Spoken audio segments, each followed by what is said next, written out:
अस्सलाम वालेकुम नाजरीन, निदाई कश्मीर मल्टीमीडिया में आपका खैर मकदम है। मैं हूं आपकी मेज़बान सजीदा रसूल। पेश है अब तक की खास सुर्खियां।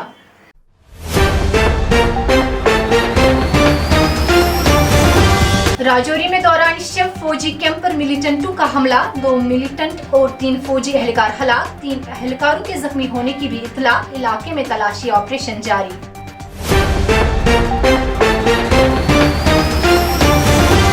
पट्टन का 28 साल नौजवान दिल्ली में पुरअसरार और मुर्दा पाया गया। नौजवान की शिनाख्त आदिल अहमद भट्ट व मंजूर अहमद भट्ट के बतौर हुई है।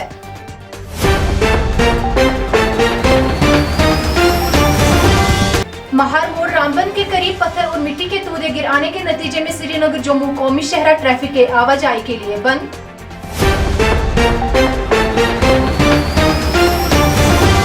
नवाकदर श्रीनगर में 24 साल लड़का गिरफ्तार, बचाव कार्रवाई जारी।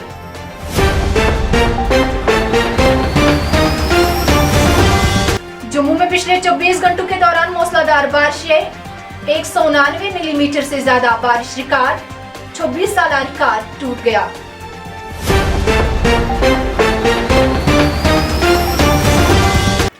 नाजरीन, ये थी अभी तक की खास सुर्खियां। दीजिए अपनी मेजबान सजीदा रसूल को इजाजत। अल्लाह हाफिज।